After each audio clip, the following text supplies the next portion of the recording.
Okay, so the purpose of this is to allow me to rinse the brush out. I don't want to use it as painting medium. Right. I just want to use it to clean my brush because I'm about to make a jump from a dark green to the sky. Yeah. And I don't want my sky to turn green. Okay. Right. Now I could pick up a fresh brush, but I don't want to. Okay, I was going to say, take your pick. I don't want to. But what we're doing here, everybody, is, you know, we are trying to create sort of a mass or a shape to this tree. And so what I've done is I've kind of blurred some of this stuff together, and just, you know, he had some very independent marks that sort of floated and didn't coalesce. So we've been pulling that together, understandably. What I'm going to now do is I'm going to kind of sort of work around the tree to kind of push and cut and pull. I may go back and forth between the green tree and the sky. May I? Yeah. Oh, do you have a rag? Thank you. Yeah. So I'm going to take the paint out. I take the paint out this way so that I don't end up putting a lot of paint in here, because I'd like this to stay as clear as possible.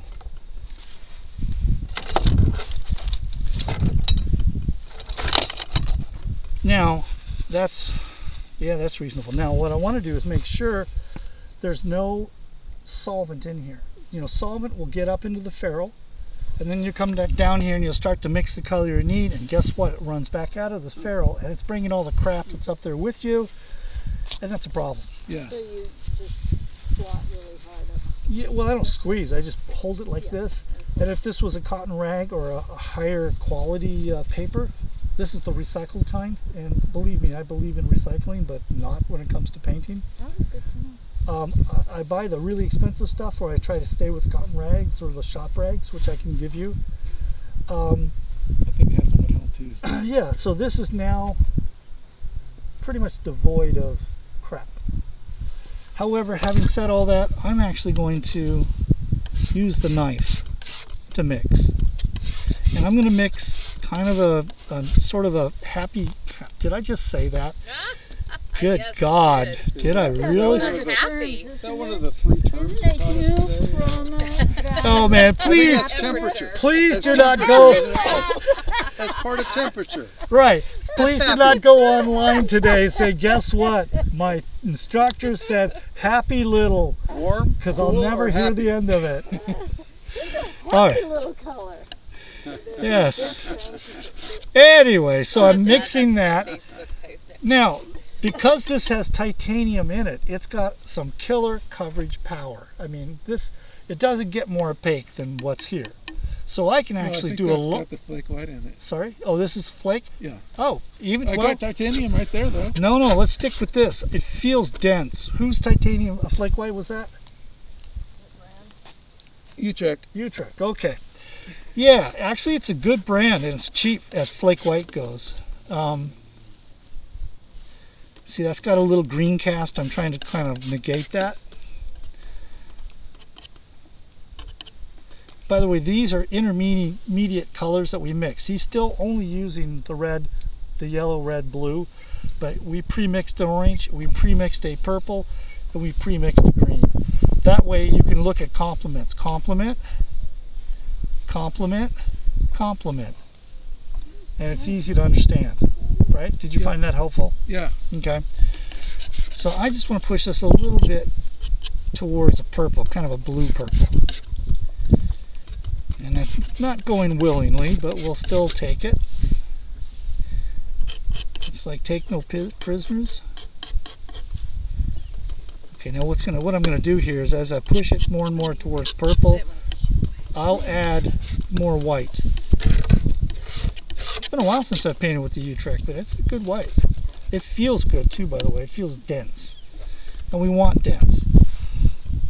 However, I think for this, I'm going to try to loosen it up a bit to see what happens. Okay. I may go back to dense, but I want to see what happens on this. I can put some more down too. You know, you gave me some right here. Oh, more white? Yeah, I'm going to need more white. Yeah.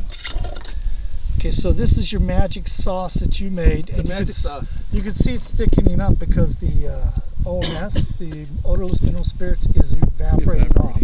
Okay. So you said it was too loose, but now it seems pretty nice. Yeah.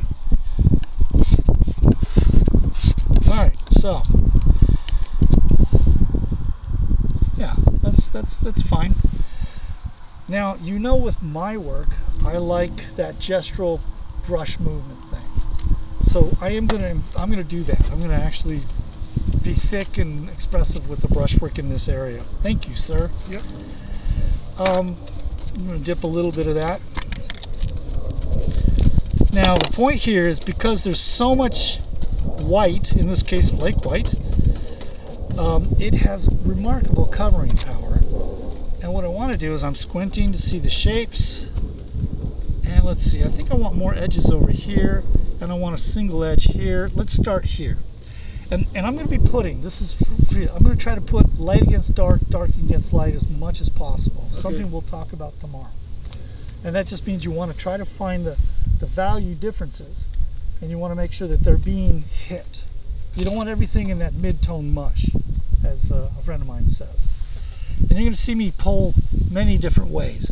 Eventually it'll all kind of come together.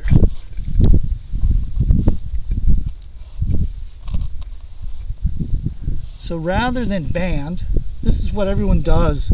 You know, everyone starts doing this number, and if there was water down here, you'd probably be seeing people doing this on the water. You want to kind of vary your stroke. See, I picked up some of that green. I don't want to smush that around in the sky, so I got it off the brush. Be creative with your strokes. See, I picked up some green. Didn't mean to.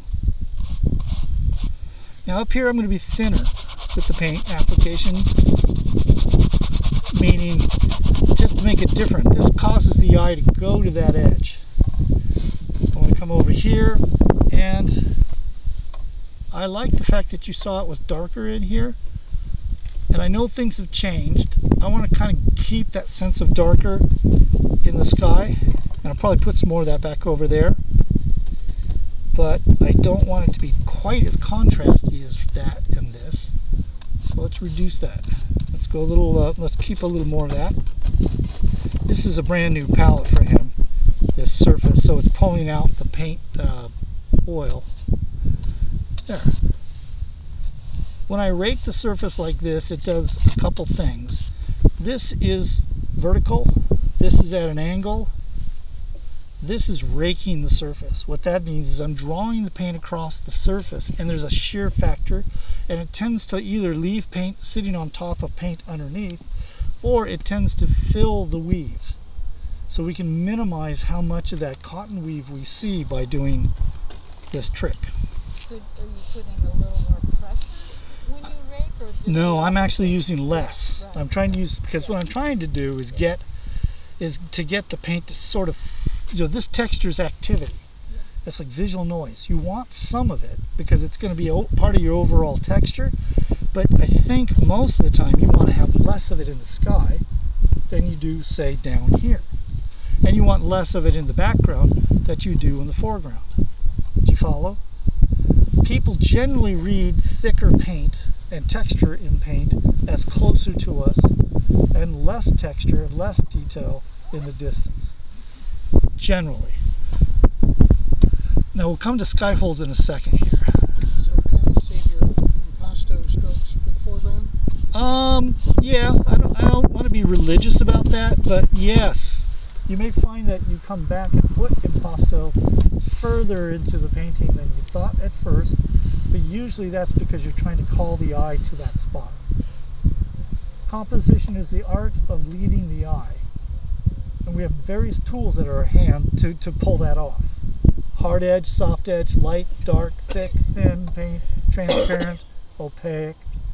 These are all polar opposites, which you're going to hear a lot from me today. You want to be looking for this and that, as opposed to just this. That's a metaphor. Okay, so now let's come in here and let's do a little cut. Now that's a little too impasto for inside there because it makes us aware that that's inside the tree, so I knocked it down. let's go ahead and lighten this slightly. We probably should warm it up, which it did anyway. And what happens as you are starting to paint like this, and this is often referred to as the chisel school of painting on the East Coast. They like to use these very short brights with stiff paint. You can see how I went diagonal there? That's just 'cause. There's no rationale, there's just 'cause. It makes it more interesting. Random's good. And then you go from random to the specific. God, I know I'm jumping around when I'm talking. All right, and again, I'm not trying to smooth down the background completely, but what I am trying to do is find some sort of happy medium. There's that word again. Now, I'm squinting at this. We're not trying to paint individual clouds yet. What Andrew did was he started off with the idea that he would paint the clouds and the sky in and then come back and paint the tree on top. And of course you can see why you might want to do that, because then it saves a lot of work inside here. But that's actually a technical approach that really is more of a studio thing, because you know, once you paint the sky in and the tree isn't there yet, then you're going to take a day or two and wait for the sky to dry, because when you pull darks on top of thicker white, it doesn't end well. So what instead we're doing now is we're actually kind of painting pieces, puzzle pieces. So I expanded his tree and started to shape the tree, and now I'm putting the puzzle piece next to the tree. So we're doing boom, boom, boom, boom, boom. And that will be our first exercise tomorrow, by the way, is painting like we're laying tile. I've already talked to a couple of you about that. If you guys were gonna lay tile on a floor of a bathroom, you wouldn't like go to one corner and set that tile and then go halfway out in the middle and set that tile and then go off to the door and set another tile with any expectation that the tiles in between would match up. You would put one tile down, next tile next to it, next tile next to it, next tile. So there's always this boom, boom, boom. Any direction you want to go is fine. But by putting the tile next to the tile next to the tile, you are then having to look and consider, what is this color and shape next to that color and shape? And so it forces you to look at these issues. I bet all of you will be a better painter from that exercise tomorrow. I do. So Thomas, yeah. If we're in a planar situation like we are here, and you're recommending that one render the tree and then paint in and around it. It's more of a push-pull. I'd say start with rendering your tree, and usually that's kind of like based on value distinctions, and then you're going to paint around the tree, and then you're going to paint back into the tree, and you're going to kind of be breaking down edges, building up paint, that sort of thing. I don't know how else to describe it. Okay. Maybe I should demo it. I know a place we might go where that would be a good thing to do. That'd be awesome. Because, you know, how do you convey the sense of that particular tree when you see all those tiny little leaves? I mean, it would drive anyone batty to try to paint all that. So you start to simplify. You say, like, at the top of the tree, there's fewer sky holes. And the leaves are sort of denser and they kind of lean this way. So do that. And then as you come down, you see, I can see through the two trunks that just went vertical off that diagonal. So I'm going to punch in, which I am right now, I'm going to punch in the sky hole there.